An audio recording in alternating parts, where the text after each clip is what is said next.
Conociendo el destino de mi padre, una cabeza cortada es terrible. ¿No te dije desde el principio que tus esfuerzos son en vano? Es imposible matarme en este momento, ríndete, cazador de demonios.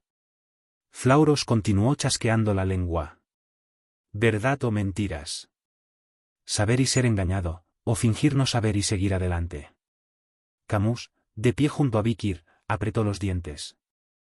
Oye, ¿es cierto lo que dice? ¿Su muerte realmente abre las puertas de la destrucción o algo así? La respuesta vino de dos fuentes. Seere, temblando en el hombro de Camus, y de Carabia, aferrándose al pecho de Vikir. Flauros es un ser con el poder del engaño, por lo que no sabemos si las palabras son ciertas o no. Pero yo diría que es probable, es astuto. En otras palabras, ni siquiera los demás demonios pueden decir si las palabras de Flauros son falsas o verdaderas. Ante una elección, una encrucijada, Vikir vaciló. ¿Debería dejar ir a Flauros o debería matarlo, sabiendo que eso abriría la puerta de la destrucción? Incluso ahora, Flauros escapaba lentamente, con la cabeza como vapor de agua. El sudor goteaba de su rostro como plomo fundido. Vikir apretó los dientes con tanta fuerza que podrían romperse. Solo entonces. Haz lo que quieras. Una voz pesada vino detrás de la espalda de Vikir. Hugo. Proyectó una sombra oscura sobre la espalda de Vikir. Hijo. Llamó a Vikir. Vikir no se giró. Pero Hugo continuó. Un padre es responsable de sus hijos, incluso si toman decisiones equivocadas. Vikir pensó que las palabras eran muy refrescantes. Cuando terminó, Hugo murmuró para sí mismo, es gracioso decir esto, pero, ¿desde cuándo me convertí en padre? Entonces. Jijiji. Se escuchó el sonido de pies raspando el suelo. Ahora espera. Vikir se giró, pero ya era demasiado tarde. Destello. Hugo blandió su espada. Un poderoso golpe salió volando y golpeó el suelo. Era donde estaba la cabeza de Flauros, que estaba casi a punto de huir. ¡Qué guau! Se escuchó un grito desgarrador. Un golpe despiadado cortó el último control del demonio. La boca de Vikir quedó medio abierta mientras veía la cabeza de Flauros romperse en pedazos. Los demonios matan. Vikir probablemente habría tomado la misma decisión, si se le hubiera dado un poco más de tiempo. Pero a Vikir se le había concedido una suspensión de la incredulidad por una elección que conllevaba una gran responsabilidad. De la mano de Hugo, un hombre al que nunca había considerado padre. Era como si sin querer se hubiera puesto en ridículo. Las miradas de Vikir y Hugo se encuentran. Un hueco por donde fluyen pensamientos complejos. Todos los reunidos en esa atmósfera etérea quedaron sin palabras. Solo entonces. Queja, Quackban. De repente, un ala cayó sobre el cielo seco. Se juntaron nubes oscuras y una columna de luz roja apareció en el cielo. Era una línea roja enorme y masiva. La curva roja, que parecía redonda, pronto comenzó a formar un intrincado patrón geométrico en el centro. Y Vikir lo reconoció de inmediato por lo que era. ¿La puerta de la destrucción? Las palabras que Flauros había dicho antes de su muerte eran ciertas. Había abierto la puerta de la destrucción, incluso cuando cargaba con una carga tan grande que equivalía nada menos que a la aniquilación, y había tejido su vida en una cuerda para mantenerla cerrada. Y ahora que la línea de vida de Flauros está completamente cortada, el sello se rompe y la puerta se abre, como estaba planeado. Una puerta que fue convocada por un demonio de alto rango a costa de su vida. Quizás a estas alturas, el alma de Flauros estaría en un terrible estado de agonía por toda la eternidad, con una pena mucho peor que la aniquilación, pero, nada de eso importa ahora. La puerta de la destrucción había sido abierta. Vikir apenas reprimió un escalofrío frenético que recorrió su cuerpo. Pronto comenzaría la temporada de lluvias del miedo. La larga temporada de lluvias que marcó el fin del mundo. El arma final de los demonios que habían infligido el daño más grande y horrible a la alianza humana al acabar con el 98% de los vivos. Lluvias de fuego interminables e interminables, vientos de fuego, rayos de fuego e inundaciones de fuego. Las abrasadoras gotas de lluvia que caerían sobre la tierra y el cielo, quemando todo a su paso. La hierba y los árboles de las montañas arderán, los bosques quedarán reducidos a desiertos cenicientos, los océanos y lagos se desbordarán y se convertirán en tierras baldías, y todo ser vivo que respire morirá quemado o secado. La gran inundación de fuego que inundará durante los próximos 150 días acabará con toda la vida restante. ¿Eso fue real? Un portal de esta magnitud, el árbol del infierno, no es nada comparado. Nunca antes había visto una magia tan terrible. Una abrumadora sensación de presentimiento. No puedo creerlo. No puedo creer que tal cosa exista. Hace que la Nebel Vague parezca una cuna. Camus, Aidien, Dolores, Sinclair y Kekou no pueden creer lo que ven cuando ven el portal gigante dibujado en el cielo sobre ellos. Esto es lo que significa ver con tus propios ojos y no creer. Solo entonces. Curandero. Todo el cielo empezó a temblar violentamente. Vikir gritó como un rayo. Aquí viene la primera explosión. Antes de retroceder, recordó claramente el momento en que se abrió la puerta de la destrucción.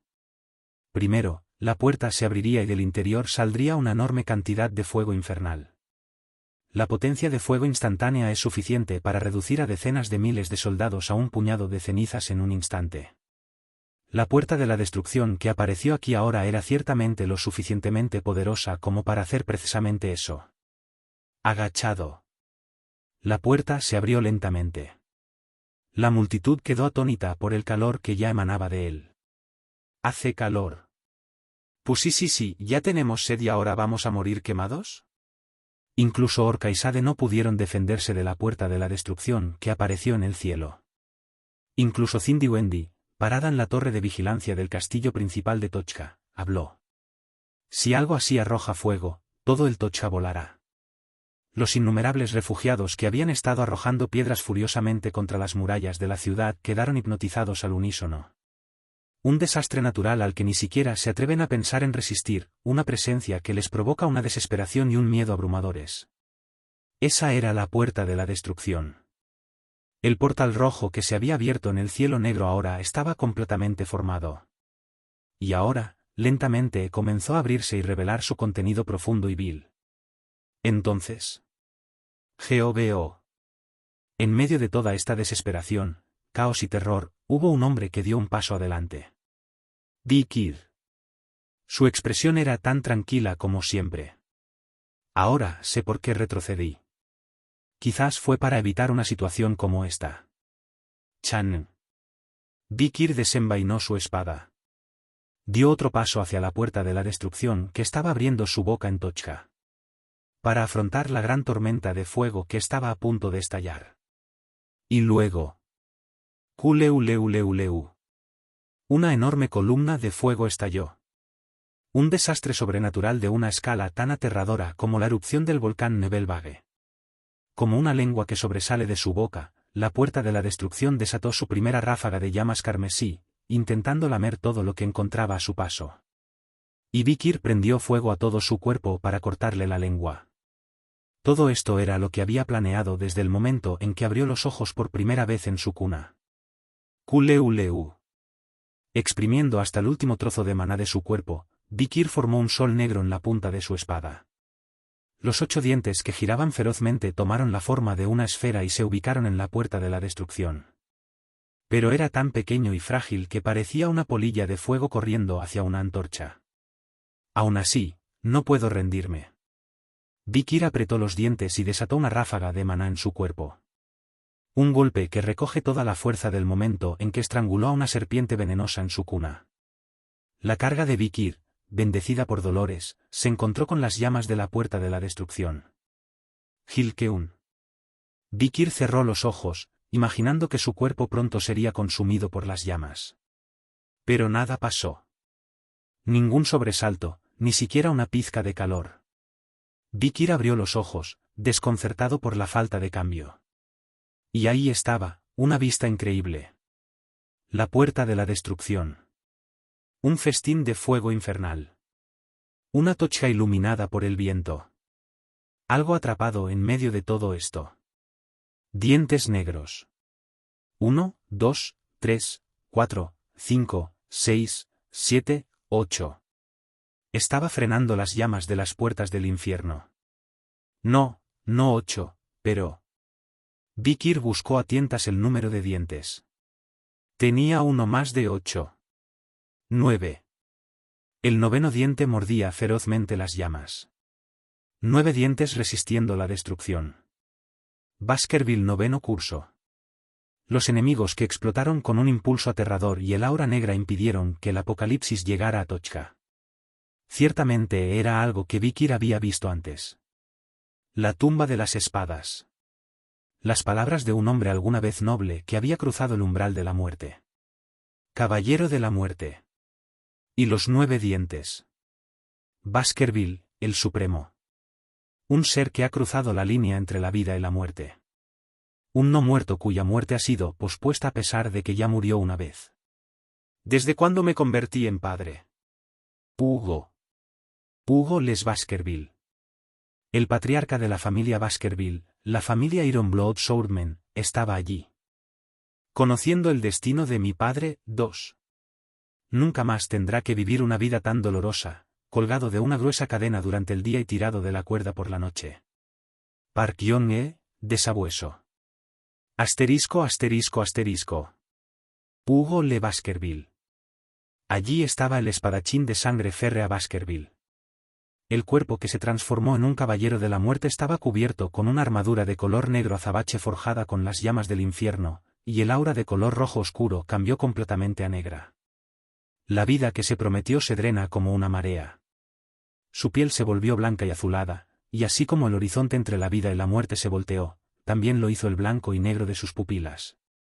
Un pacto para dar vida y obtener poder a cambio.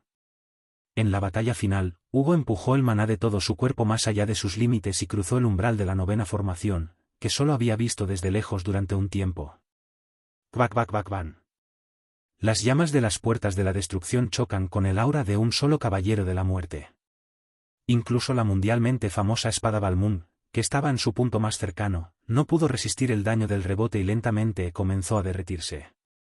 Ese Balmung. La espada afilada y resistente. El núcleo que era más frío y más agudo que cualquier otra cosa en el mundo. Despacio. Caliente. Derritiendo. Rompiéndose. Vikir lo miró y preguntó, incapaz de evitarlo. ¿Por qué hiciste eso? La voz era lenta y cálida, derritiéndose como una hoja de acero arrojada a un horno. Era un tono pesado, pero eso hacía que incluso el más mínimo temblor pareciera aún más grande. Era la primera vez que Vikir hacía una pregunta por la que sentía genuina curiosidad, esperando una respuesta. ¿Amor paterno y razonable? ¿Un falso sentido de responsabilidad? ¿Un poco de culpa? ¿Expiación tardía? ¿Qué fue lo que impulsó a Hugo a tomar las decisiones que tomó? Hugo no volvió a mirar la pregunta de Vikir, que omitió muchas cosas. Como siempre, simplemente avanza, mirando al frente. Su amplia espalda se disuelve lentamente en un halo de luz cegadora. De repente, Vikir escuchó una pequeña voz en su oído, distante y débil. No sé. ¿Hay algo en el mundo que él no sepa? Se preguntó Vikir, inconscientemente. Miró la nuca de Hugo con una nueva sensación de temor y desconocimiento. Había atravesado muchas vidas y ciertamente era mayor que su padre actual, pero, ¿por qué? No podía entenderlo. No podía sondear lo más profundo de su corazón. La espalda, que se aleja hasta una distancia que no se puede alcanzar, es ancha y sólida. Era negro y turbio, como si se hundiera bajo la superficie de lava. Y luego... pasó. Su visión se aclaró. Podía ver un cielo negro y un portal rojo. El impacto inicial de la puerta de la destrucción se había disipado. El que lo bloqueó delante de todos. El espadachín Ironblood, patriarca de Baskerville y maestro de todos los perros. Y de hecho, él mismo era un sabueso que había vivido toda su vida colgado de una gruesa cadena. Hugo Le Baskerville. Tenía 64 años. Blanco ardiente en el campo de batalla. La única manera de describirlo es que fue una muerte muy Baskerville. Incluso el mayor general Orca y el marqués de Sade se quedaron sin palabras al ver el esfuerzo y la oxidación de Hugo. Ese fue definitivamente el Baskerville de novena forma. ¿Era eso realmente posible? No puedo creerlo. Cané Corso, ¿el viejo no estaba senil? Fue abrumador y espectacular. La última resistencia de Hugo hizo que todos en Tochja apretaran los dientes con incredulidad. Al final, la fortaleza Tochja sobrevivió. Y Vikir también. Vikir miró fijamente la ceniza blanca esparcida por el viento. Ceniza blanca y carbonizada. Combustión completa que lo quemó todo. Era imposible saber si eso era lo que Hugo había dejado atrás, pero de alguna manera Vikir pensó que así era. Pero el sacrificio de Hugo no acabó con toda la situación. Retumbar. La puerta de la destrucción, convocada por Flauros con su vida, todavía se mantenía firme en el cielo. Solo se había disipado la tormenta de fuego que lo había abierto por primera vez, pero no la temporada de lluvias y miedo que siguió. Pronto, pequeñas gotas rojas brillantes comenzaron a caer desde la puerta gigante. Pater, pater, pater. Fueron fuegos artificiales. Chíspites diminutas, de esas que se ven cuando el hierro choca con el hierro. Pronto cayeron en puntos, luego en racimos y luego en cantidades incontables. Es una lluvia de fuego. Alguien entre los refugiados gritó. Tenían razón. Innumerables gotas de fuego cayeron del cielo, golpearon el suelo y quemaron los alrededores. Nadie tuvo ninguna posibilidad contra esta abrasadora lluvia de fuego, que cayó en una trayectoria abrasadora. El apocalipsis. Seguramente estaba proyectando su sombra oscura, comenzando aquí en Tochja. Los gritos comenzaron a llegar de todas partes. Los refugiados reunidos en las murallas huyeron por los muros de piedra, con las cabezas inclinadas para evitar la lluvia de fuego. Tiendas de campaña, postes de madera y todo lo que pudiera quemarse fueron víctimas de las llamas. El suelo ya ardía con ceniza roja. Se acabó, no hay nada que podamos hacer al respecto. Pues sí, como se esperaba. Estaba destinado a morir quemado. Orca y Sade también miraron las gotas de lluvia rojas que caían y dijeron con una sensación de desesperación. Solo entonces. Samua, la chica que estaba junto a Tudor, recogió con la mano las gotas de lluvia que caían sobre su rostro. ¿Eh? No había dolor ni desesperación en la expresión de la niña. Solo hubo sorpresa y deleite. ¿Es esto agua? Tudor y Bianca volvieron la cabeza ante las palabras de la niña. No es agua, es fuego, tenemos que alejarnos de eso. Corre bajo el muro de piedra ahora.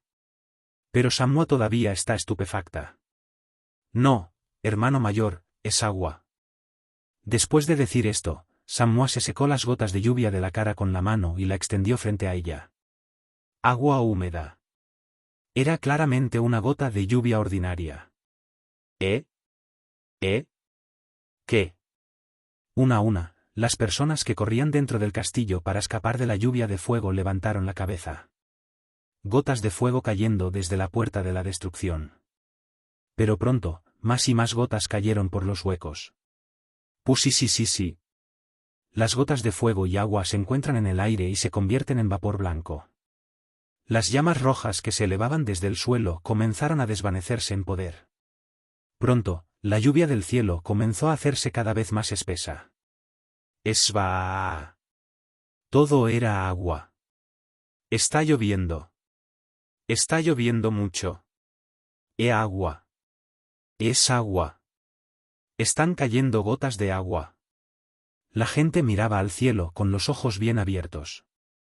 La puerta de la destrucción y las espesas nubes oscuras que se cernían sobre ella. Within. Una ráfaga de viento del sureste empuja las nubes oscuras en esta dirección. ¿Cuál? Las gotas de lluvia, que se habían convertido en un aguacero torrencial, creaban un torrente furioso que descendía por las empinadas paredes de la fortaleza de Tochja. Fue un aguacero torrencial, repentino y enloquecedor, lo suficientemente poderoso como para abrumar la lluvia de fuego que caía desde la puerta de la destrucción. Camus, Aidien, Dolores, Sinclair y Kekou abrieron la boca para hablar mientras observaban el repentino aguacero.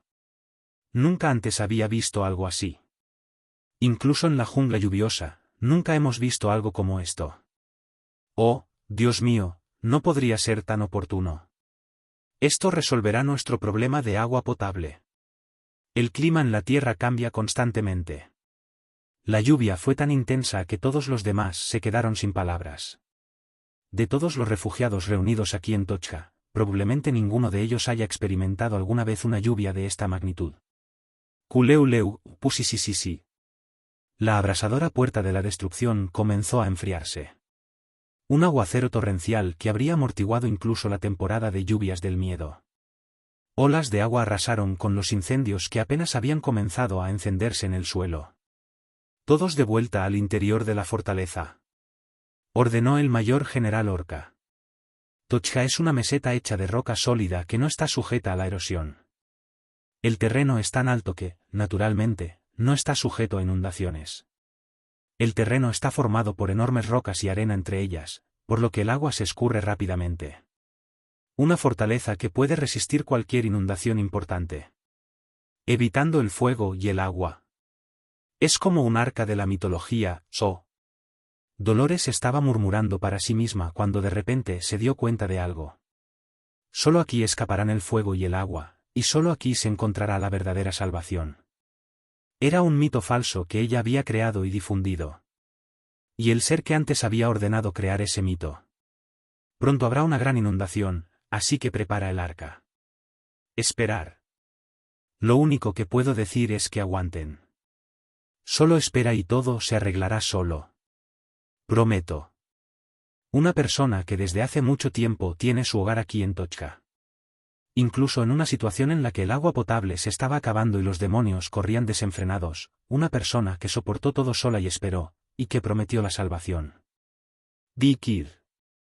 Se paró en el frente mismo de la fortaleza, mirando a través de la puerta de la destrucción. Pusisisisi. La mayoría de las gotas de lluvia se evaporaron incluso antes de acercarse a la puerta de la destrucción, pero las que siguieron, cayendo y cayendo, atravesaron el calor y avanzaron. La puerta, abrasadora por el maná de Flauros, se estaba enfriando rápidamente bajo el aguacero torrencial. Vikir volvió la cabeza. Pudo ver una estrella en el cielo del sureste. 7 estrellas comúnmente llamadas estrellas guía. Es una constelación especial, visible solo desde una dirección específica, que ha guiado a innumerables personas a lo largo de los siglos. Pero ahora la constelación de la estrella guía estaba formada por 8 estrellas. Kualeuleun. Vikir miró fijamente la octava estrella, que brillaba inusualmente brillantemente a través de la lluvia torrencial. Poseidón. Todo ese arduo trabajo realizado en la Nebelvague finalmente estaba dando sus frutos. La temporada de lluvias del miedo que se avecina. Una lluvia de fuego de 150 días. Y las lluvias torrenciales que empezaron a caer casi simultáneamente. Una inundación de 150 días. Era esencialmente una declaración del fin de la guerra, enfriando completamente el horno que abriría la puerta de la destrucción. La puerta de la destrucción se enfrió y finalmente dejó de funcionar. La ola de maná se ha dispersado y el círculo de invocación que formó la puerta también se está desvaneciendo. La era de la destrucción ya no existe. Vikir miró los cadáveres de las personas venenosas, todos los cuales habían sido arrastrados, y la llanura de abajo, que se había convertido en un océano. Luego dio su orden final. Tudor. Tudor responde al llamado de Vikir, levantando su lanza. Como si hubiera estado esperando este momento, Vikir habla de inmediato. Necesitamos la armada de Don Quijote.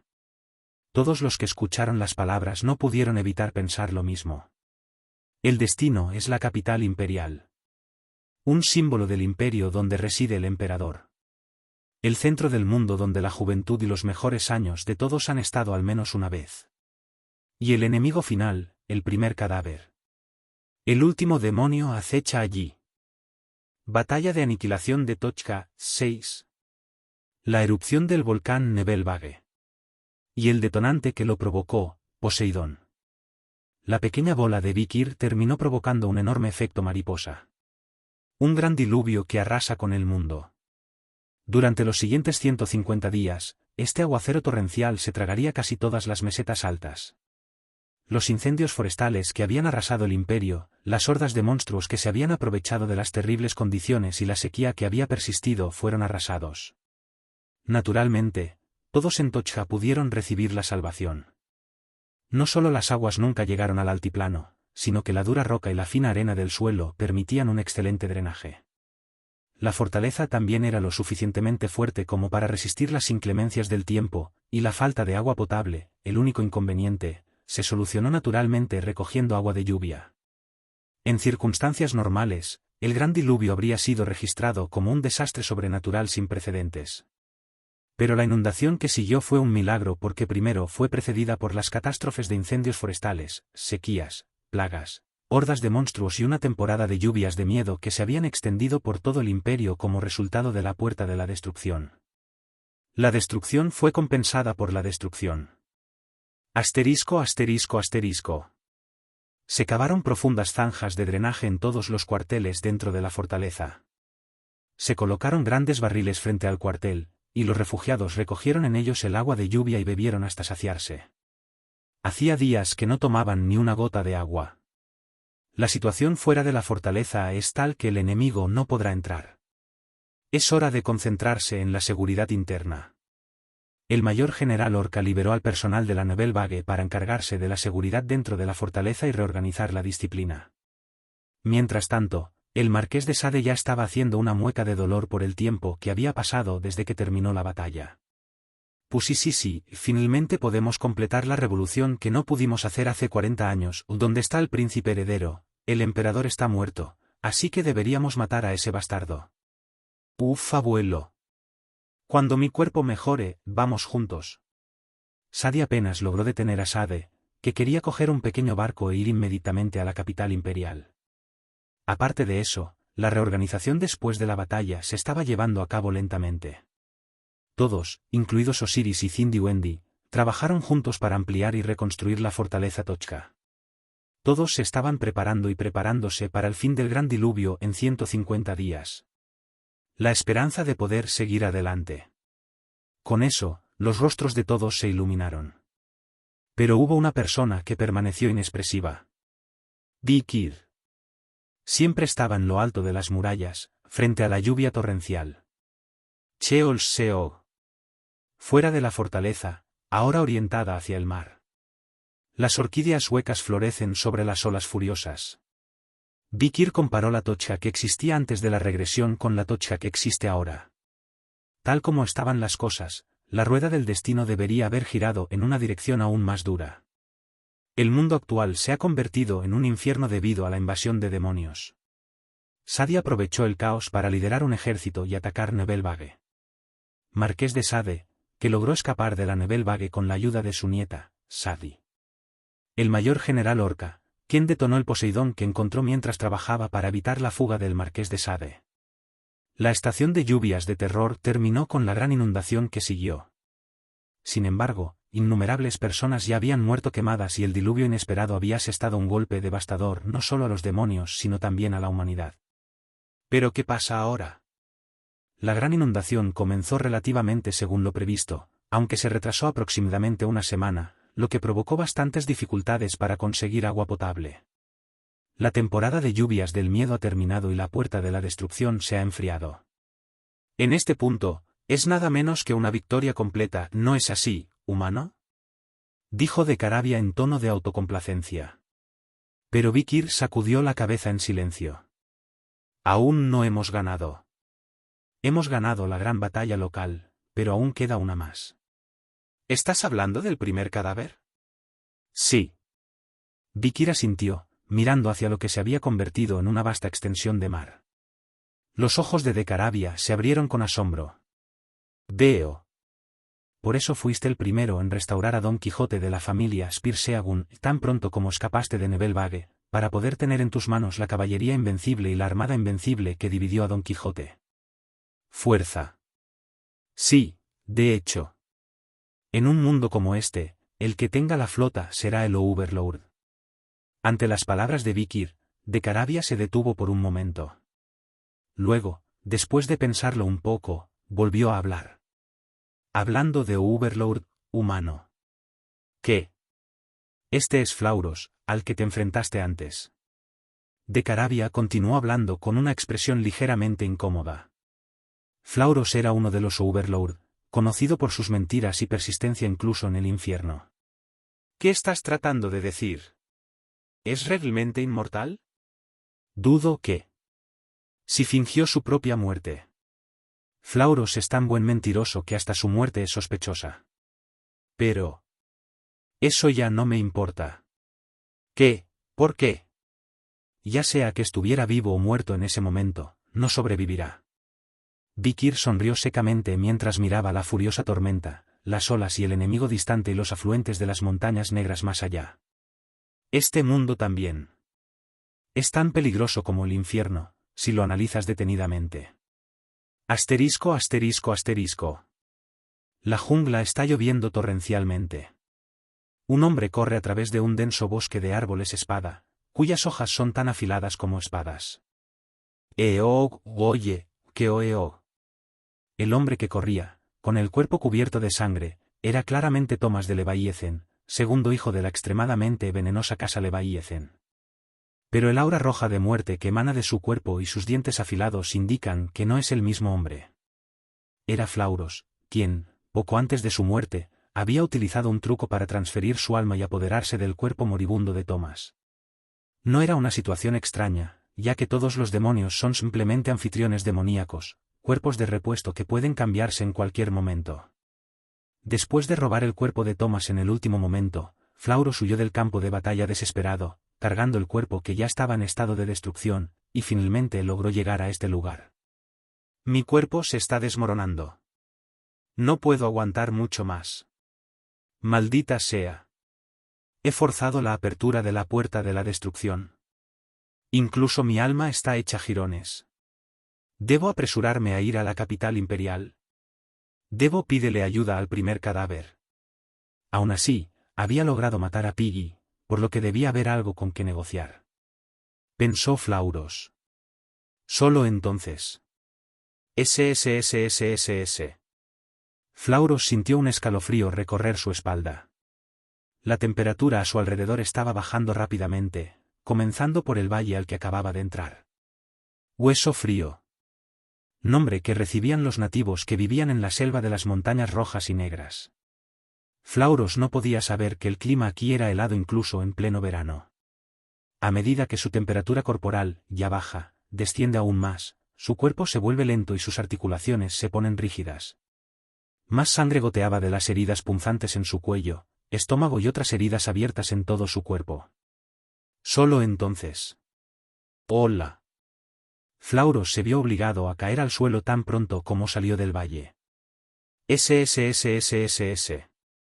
Una sombra gigante se arrastraba entre las gotas de lluvia y las hojas. Con un sonido espeluznante, emergió una sola araña, su cuerpo enorme. La araña recorría el bosque como si buscara algo. No era la única araña en el bosque más allá. ¿Me está buscando? Flauros tuvo una corazonada.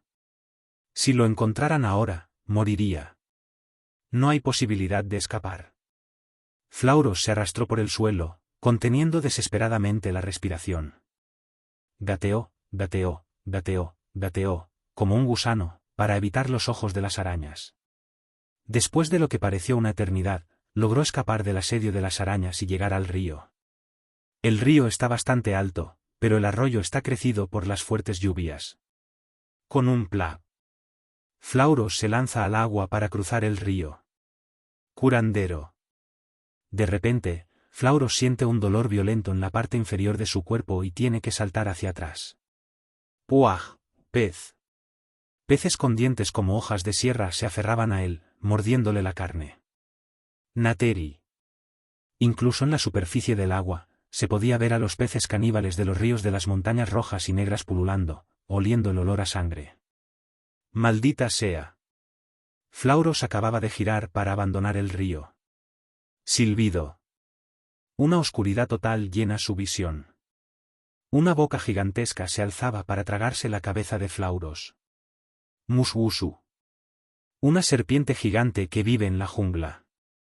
Se acercó por detrás sin hacer ruido, y en un abrir y cerrar de ojos, se tragó a Flauros entero. Kuuaa, tu humilde criatura. Flauros usó sus últimas fuerzas para reventar la piel del vientre de la serpiente. Afortunadamente, Era una criatura inmadura, por lo que matarla no fue demasiado difícil. Es una lástima que haya gastado la mayor parte de su fuerza vital desgarrando la dura piel de serpiente para escapar.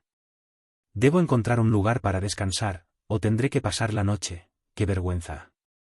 Flauros abrió desesperadamente los ojos, que seguían cerrándose.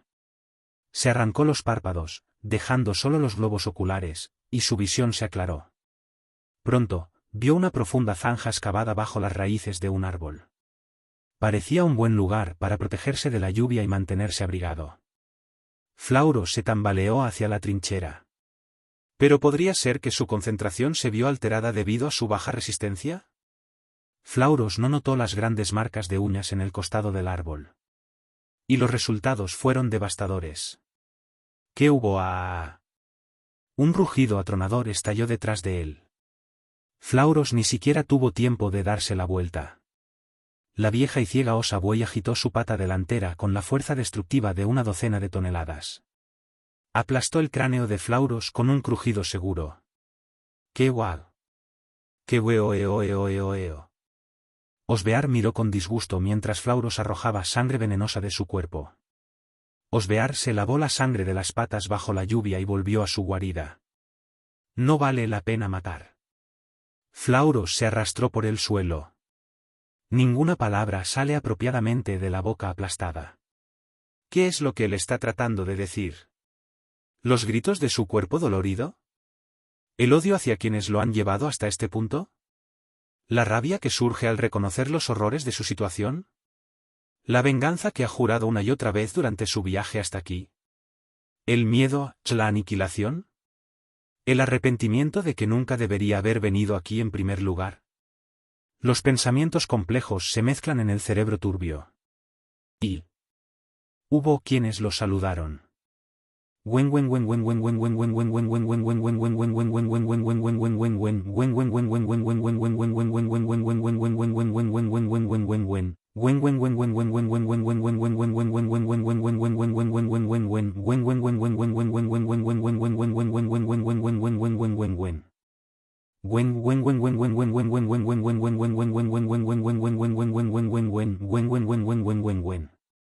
Mosquitos. Mosquitos en cantidades asombrosas, siguiendo el olor de la sangre. Había mosquitos chupadores de sangre adheridos al cuerpo de Flauros, o mejor dicho, de Thomas. También había algunos mosquitos que chupaban la carne. También había mosquitos que solo chupaban la piel. Incluso hubo algunos mosquitos que chuparon huesos hundiendo más profundamente su saliva. Y luego estaban los mosquitos que no chupaban nada en absoluto. Simplemente flota en el aire con ojos nublados y turbios. Un mosquito que no chupa nada, pero que de alguna manera domina a los demás y exuda una abrumadora sensación de presentimiento. Y Flauros, tirado en el suelo, gimiendo, mira fijamente al mosquito con sus ojos enrojecidos. Luego, silenciosamente, el mosquito se posó encima de la cabeza de Flauros. Luego lo picó, sin rumbo, pero con un objetivo claro. ¡Jo! El humo al rojo vivo llega al estómago a través de la saliva del mosquito. Los mosquitos son los más temidos y desconfiados de los nativos que viven en la selva. El mosquito chupa almas adornaba el alma de Flauros. Ser reducido a una simple comida de insectos era un final miserable y degradante. Guerra naval en el centro, 1. Esba. La lluvia caía como un torrente. El mundo que se había convertido en un mar se agitaba cada vez más ferozmente. La gente reunida en Tochka poco a poco se fue inquietando. ¿No vamos a morir de hambre aquí, atrapados en este lugar? ¿Qué? Todavía hay mucha comida, ¿no? ¿Pero qué pasa si esta inundación continúa? Se supone que solo durará 150 días. Tenemos suficiente comida y más agua, así que está bien. Pero afuera ya hay un océano. ¿Y cómo sabemos que la inundación se detendrá en 150 días? Bueno, el hijo mayor de Don Quijote está en camino a recoger la armada, por eso estamos todos esperando. Los rumores entre los refugiados no eran falsos. De hecho, Tochka, en las tierras altas, es una de las fortalezas más seguras del mundo y una isla desierta y completamente aislada. ¿Es esa la razón de? Vikir todavía estaba mirando con nostalgia al mar hoy. Calabaza. Las olas chocaban contra los sólidos muros de la fortaleza en el altiplano. Las burbujas blancas que rompían el agua eran como un campo de flores. Vikir se sentó en las murallas bajo la lluvia torrencial. La lluvia fría golpeaba su cuerpo, como si enfriara un hierro candente. Entonces. Hoy vuelve a llover, qué lástima. Una voz vino detrás de Vikir. Fue Camus. Caminó hacia el lado de Vikir, empapada también. Está lloviendo a cántaros, dijo Camus mientras observaba el agua caer en cascada por las murallas. Esto habría sido un desastre si no fuera por el mar de fuego que crearon los demonios, pero las dos plagas han trabajado juntas para disminuir el daño. Supongo que esto es lo que calculaste en Nebelvague, antes de que el volcán entrara en erupción. Principalmente. Vikir asintió en silencio. Las matemáticas no fueron perfectas, pero estuvieron cerca. Pero si el margen de error hubiera sido un poco más amplio, algo realmente malo habría sucedido. Vikir y Camus miraron en la misma dirección. Ninguno de los dos dijo nada durante un rato. Finalmente, fue Camus quien habló primero. Lamento lo de tu padre. Ante eso, Vikir, que había estado inmóvil, reaccionó. A lo sumo, sus hombros temblaron levemente. El recuerdo de aquel día todavía está fresco en su mente. ¿Por qué hiciste eso? No sé. El recuerdo se vuelve blanco. Cenizas blancas. Ahora esparcidos bajo la lluvia. Hugo, que había sido quemado vivo, ese día fue un héroe para todos en Tochka. Pero Vikir no puede evitar verlo como una figura complicada. Él. Vikir habló después de un largo silencio. No sé cómo cruzó el umbral del 9º curso. Estaba muy lejos de su vida anterior. Camus hace una pausa ante las palabras de Vikir. De hecho, vino a visitarme hace mucho tiempo. El testimonio de Camus fue una sorpresa para Vikir. No pasó mucho tiempo después del juicio en Nakahaniji y quería discutir conmigo una manera de sacarte de prisión. Ah, y por cierto, Sadie, creo que él y esa mujer también estaban tomados de la mano en aquel entonces. El hecho de que Sadie y Hugo estuvieran tomados de la mano fue una pequeña sorpresa para Vikir.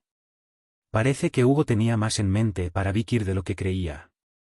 El proceso mediante el cual Cindy Wendy encontró a Sadie, que había desaparecido, el proceso mediante el cual Aidien pudo ir a Nebelvague para evitar la ejecución sumaria y la capacidad de Sadie para crear una identidad falsa y atravesar la puerta de Nebelvague. Todo fue gracias a una mano amiga que estaba a la vuelta de la esquina. La mente de Vikir volvió a la imagen de Hugo en la sala del tribunal. El caso de los Baskerville es el siguiente. Los crímenes de rebelión, asesinato con intención de matar y envenenamiento del patriarca son graves y atroces, pero el acusado es de sangre Baskerville y merece ser tratado como un noble.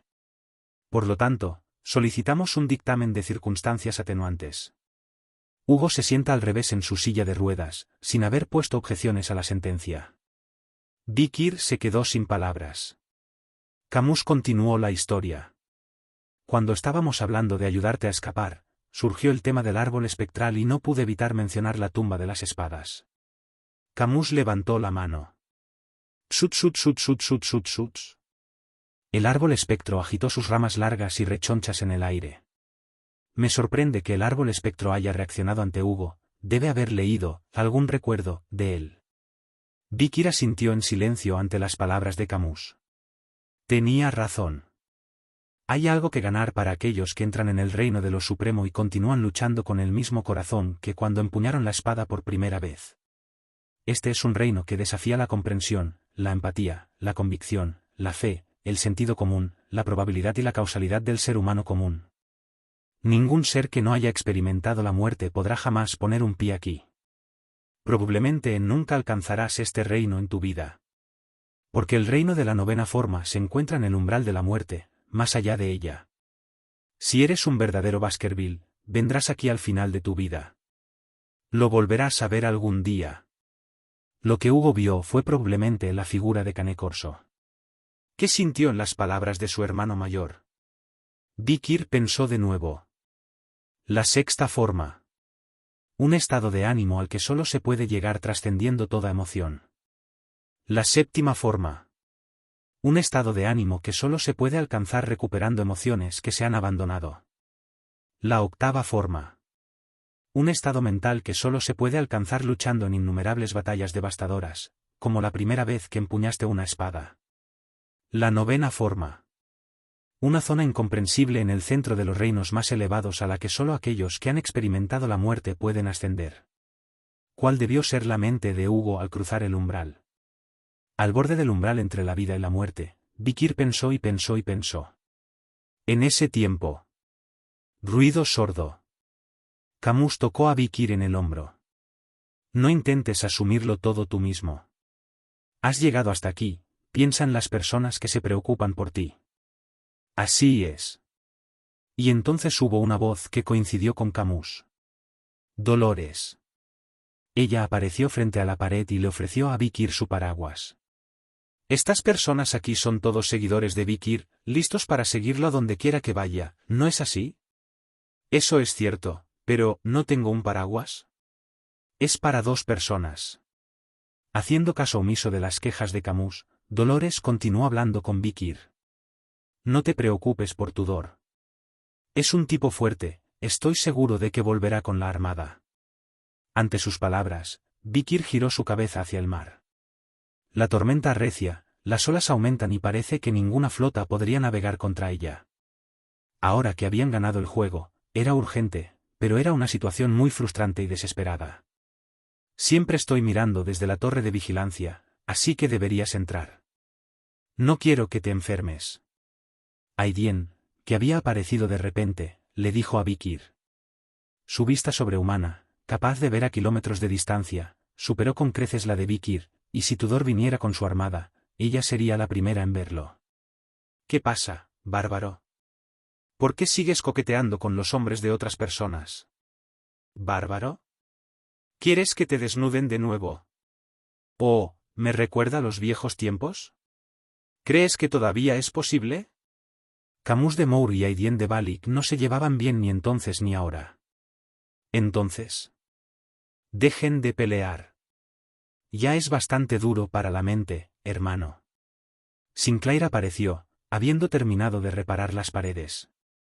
Camus y Aidien la miraron con los ojos entrecerrados, pero Sinclair les hizo caso omiso. Dejó una taza de té caliente frente a Vikir y habló. La próxima batalla será la definitiva, ¿por qué no tomas una taza de té para calmar tus nervios?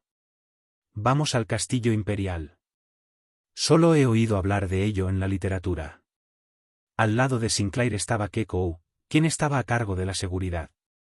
Kekou se volvió hacia Vikir. Por cierto, ¿significa esto que todos los que viven en las tierras bajas están muertos? Hemos reunido a tanta gente como hemos podido en Tochka para evitar que eso suceda, y ya hemos reubicado a otras tierras altas a aquellos que no pudieron llegar aquí en el tiempo y el espacio. Creo que hemos hecho todo lo que pudimos. Sinclair respondió en su lugar. Aparentemente habían estado teniendo esta conversación todo el camino hasta aquí. Solo entonces. Aidien, que había estado aferrada al costado de Vikir, intercambiando miradas con Camus, se puso de pie de un salto. Su buena vista había visto algo más allá de la oscuridad y las agitadas aguas de la tormenta. Entonces ella gritó. Ellos están aquí. Es la armada. Ella tenía razón. Pronto, a través de las aguas agitadas y la tormenta, los grandes barcos comenzaron a acercarse.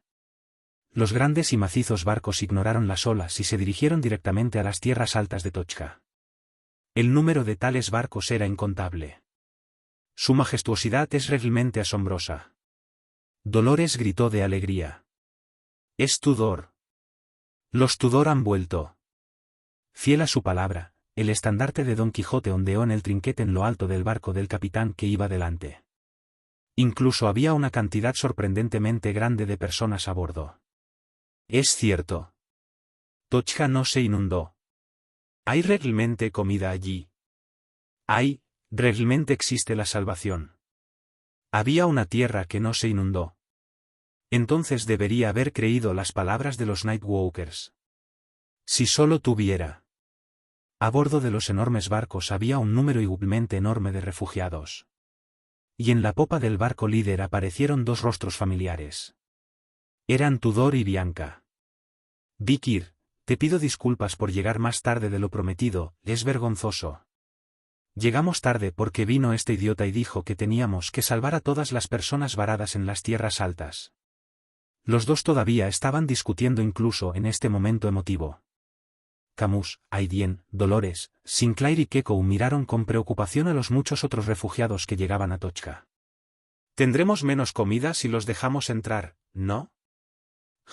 Y podría haber nuevos problemas de seguridad.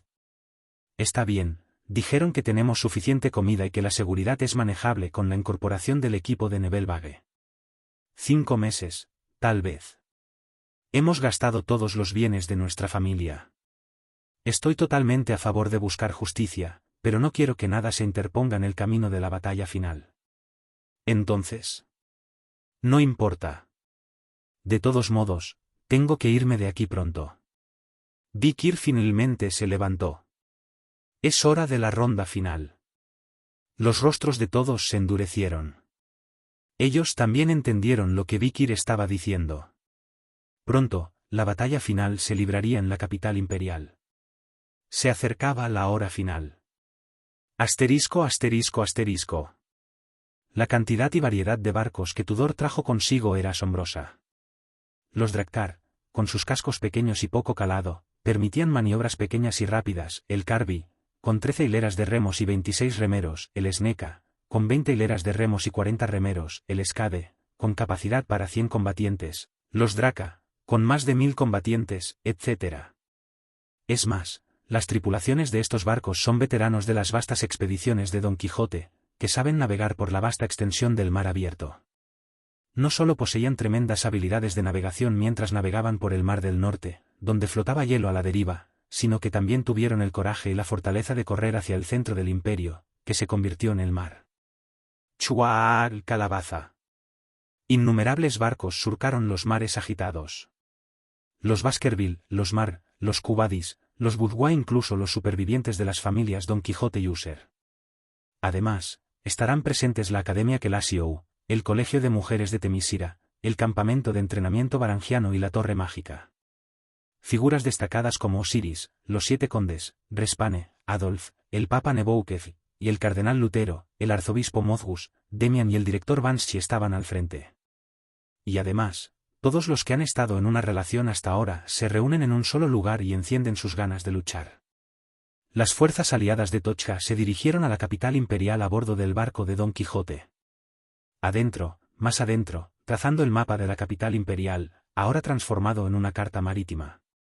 Mientras tanto, a bordo del barco líder, Vikir estaba en la popa, contemplando el horizonte infinito. Cheol-Geuleo. Cada vez que el barco se balancea de un lado a otro, puedes escuchar el sonido de las cadenas envueltas alrededor de las manos de Vikir raspando la cubierta. A su lado, Minpin y Chihuahua parecen preocupados. Oh no, diputado, allí está. Vikir giró su mirada en la dirección que apuntaba Chihuahua. Una sombra gigante cruzó el agua junto al barco. Se podía ver un enorme monstruo marino de naturaleza desconocida pasando bajo el agua. Es una especie que, por definición, no debería vivir aquí. Puedo ver cómo debe haber cambiado la capital imperial. ¿Dónde vive el emperador? No, ahora el príncipe heredero vive aquí. Solo puedo imaginar cómo debe verse ahora el lugar sumergido. En el centro del imperio, en la capital imperial, se haría la última resistencia. El primer cadáver, el protagonista que lideró la era de la destrucción. Y el final de las muchas vidas que Vikir ha atravesado. La venganza de sus camaradas caídos poco a poco estaba llegando a su fin. Din. Una fuerte brisa marina sopló y infló las velas. El barco empezó a volar sobre las olas. Cheol-Geuleo. De nuevo se oyó el sonido de las cadenas raspando la cubierta. Vikir apretó con más fuerza la cadena que tenía en la mano. Minpin, a su lado, se volvió hacia el final de la cadena y balbuceó una pregunta. Por cierto, diputado. Me he estado preguntando antes, ¿qué es eso? No preguntó porque en realidad no sabía qué era lo que estaba al final de la cadena. Era un ataúd. Lo que Vikir llevaba era un ataúd grande y pesado. No se sabe quién estaba dentro. Guerra naval en el centro, 2. La Armada Invencible de Don Quijote. En lo que respecta a las batallas navales, es la fuerza más poderosa del imperio. La oscuridad se cernía delante de los innumerables barcos mientras navegaban por las aguas azules de la gran extensión de mar. Vikir, en la proa del barco más importante, estaba perdido en sus pensamientos mientras enfrentaba la fuerte brisa del mar. Oscuridad infinita que envuelve al mundo. Esta debe haber sido una de las habilidades del primer cadáver. El cielo normalmente despejado de la capital imperial ahora no muestra ni la luz de la luna ni la de las estrellas. Solo Kvakvan. Chapoteo. No hay nada más que un maremoto de enorme altura. Vamos a volcar. Bianca dice preocupada. Pero Tudor, de pie junto a ella, simplemente resopló. ¿El barco de Don Quijote volcaría en un maremoto de esta magnitud? De ninguna manera. Eso era cierto. La Armada Invencible hizo honor a su nombre y navegó a través del maremoto sin que un solo barco encallara. Los enormes barcos estaban unidos entre sí por gruesas cadenas de modo que el todo era uno y uno era el todo. Yeonhwanye. Una táctica de conectar barcos con cadenas. La estrategia de Vikir había multiplicado el poder de avance de la Armada Invencible. Al verlo, Camus asintió con admiración. Es un buen método siempre que tengas cuidado con los ataques de fuego. Con la lluvia cayendo así, no hay necesidad de preocuparse por ser atacado por el fuego. Exactamente. Es lo mejor que tenemos en este momento. Eres mi novio después de todo. Ante la respuesta de Vikir, Camus sonrió y golpeó a Vikir en el brazo. Solo entonces. La expresión de Vikir cambió tan pronto como Camus se acercó. El olor. Camus se sintió muy avergonzado por el inesperado comentario de Vikir. Rápidamente olió el aroma de su cuerpo. ¿Qué es? ¿Qué? ¿Huelo? ¿Me lavo todos los días? Oye, acabo de terminar de cepillarme los dientes. Voy a encontrarme con mi novio, pero no lo sé. O al menos debería haberme rociado un poco de perfume. Ya estaba preocupada porque no parecía que fuera una buena idea llevar perfume al campo de batalla. Oye, tal vez estaba sudando cuando hice gimnasia en la mañana. Ese olor no. Vikir despidió a Camus, quien se sonrojó de un rojo brillante. El olor de un demonio. Un olor medio único y débil. Entonces la expresión de Camus se endureció. Eso es extraño. En este momento, Sere solo representa una cantidad muy pequeña de mi cuerpo, por lo que no debería oler tanto, ¿verdad? No viene de ti. Vikir respondió en voz baja. En el pasado, Camus había compartido la mitad de su cuerpo con Sere durante su reinado como reina cadáver.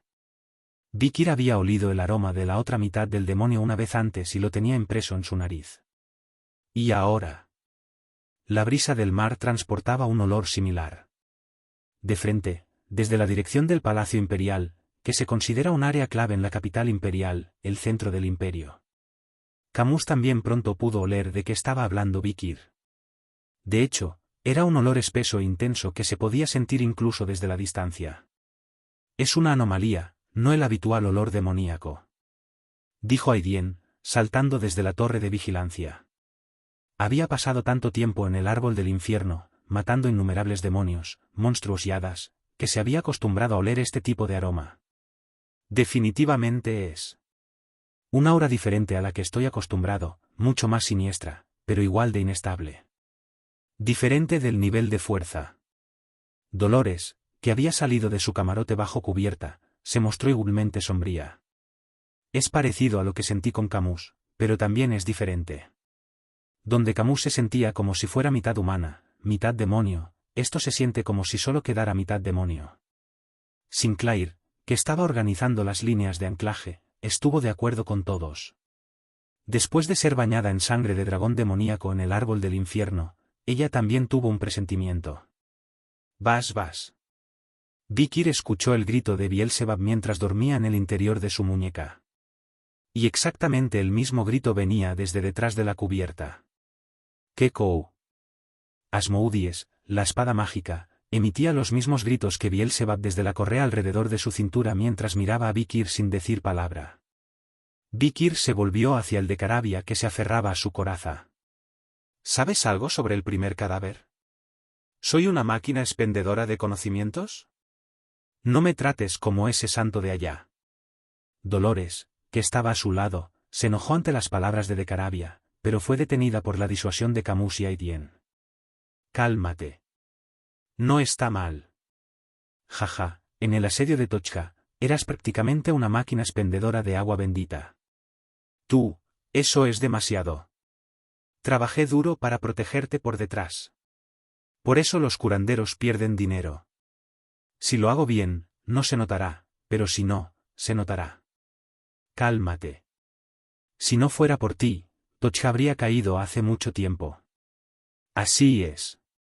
El poder sagrado es algo extraño. Nunca lo había visto antes. Dolores, Sinclair y Kekou también intervinieron.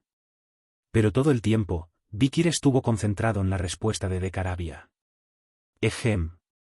El primer cadáver lo es. Es un heteromorfo. Las criaturas normales dividen a los individuos según sus cuerpos, pero ese concepto no le funciona. ¿Qué significa eso? Quiero decir, dividirás y definirás las entidades humanas en base a ti. Tú, el ser humano, eres uno. Y si hay otros seres humanos que cumplen los mismos criterios, son 2. Y 3. 4. 5. Pero ni una sola vez. 2 pueden ser 1 y 1 puede ser 2. Dado que el criterio para separar la za y el non está fuera del concepto humano, es imposible cortarlos según la sabiduría convencional. No tengo idea de qué estás hablando. Entonces, supongo que significa que tiene una estructura corporal única como tú. De Carabia es un demonio de tipo objeto, que es una categoría bastante inusual entre los demonios. En ese caso, también podría ser difícil lidiar con First Coats. De todos modos.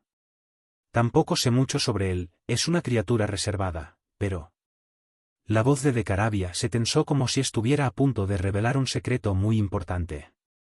Solo escuché que los roles de los que cierran la puerta y los que abren la puerta están separados.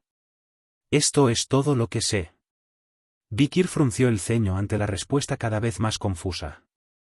Ha sido un hombre recto y recto toda su vida y no le gusta este tipo de conversaciones de ida y vuelta. Justo cuando Vikir estaba a punto de hacer otra pregunta. Emergencia. Tsunami más adelante. Cindy Wendy grita desde la torre de vigilancia del siguiente barco. Todos rápidamente se agarraron a la barandilla y fijaron la mirada hacia adelante. ¡Co! El agua surgió con un tremendo impulso. En un momento parecía que se elevaba una colina lejana, y al siguiente, una ola que parecía alcanzar el cielo. Fue como ver despegarse toda la piel de la superficie del mar. Tudor también se estaba poniendo bastante nervioso. Ante un tsunami de esa magnitud, incluso los barcos más poderosos estarían en peligro. Pero... Pues sí, tontos, ¿por qué están tan preocupados?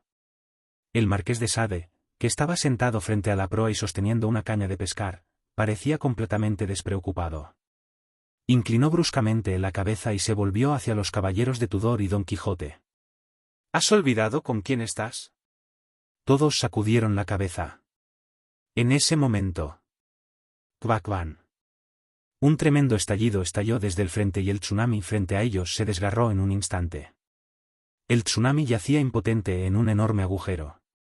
Y todos en el barco lo vieron.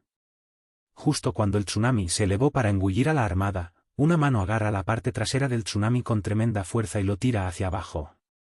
Gente. Lo siguiente que supieron fue que la mano que agarraba el hilo de la caña de pescar del marqués de Sade salió disparada del agua. Se trataba de una orca con manchas blancas en su piel grisácea que aterrizó en la cubierta del barco. A veces hay que calentar así. Orca, en su forma de orca, dio una calada a un cigarrillo húmedo que el teniente coronel Bastille le encendió. Peón. Los restos del tsunami que Orca aplastó en el agua fueron eliminados por los jefes de cada familia. Aunque eran fragmentos, todos y cada uno de los trozos de agua eran de un tamaño considerable y volaban en todas direcciones. Teo.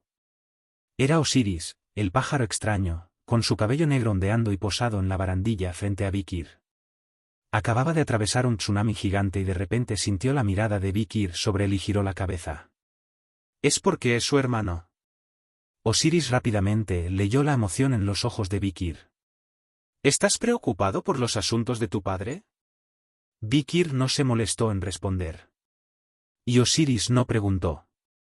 En cambio, Osiris se volvió y añadió. Yo tampoco podía entender sus acciones. Pero puedo simpatizar.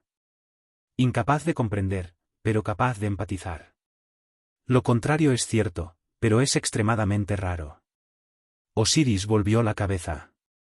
Su mirada estaba fija en Cindy Wendy en la torre de vigilancia del barco cercano. Quizás algún día lo entenderás.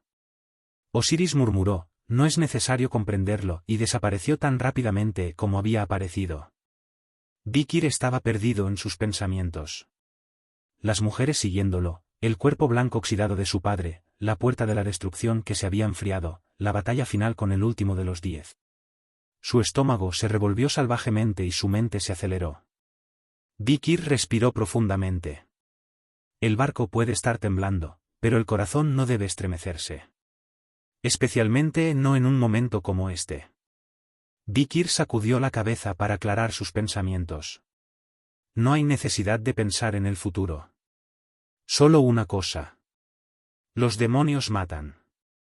Todo lo que tenemos que hacer es lanzarnos a la batalla cara a cara contra First Corps, que está a la vuelta de la esquina. Y luego. Había algo visible en el centro del mundo, que a primera vista parecía un gran caos, con el cielo y el agua ennegrecidos. Un edificio puntiagudo atravesó el horizonte y se elevó. Kekou se paró en la barandilla y gritó. Esa es la torre central del reloj. Lo he visto en los libros. El símbolo de la capital imperial, que eclipsó el paso del tiempo, se vio erguido, mostrando su majestuosidad inmutable. El centro de la metrópoli, donde todo, incluida la Academia Kelasiou, quedó sumergido en el agua. La armada avanza sobre una ciudad que alguna vez fue símbolo de prosperidad y moda. Fue una entrada completa pero algo amarga a la capital imperial.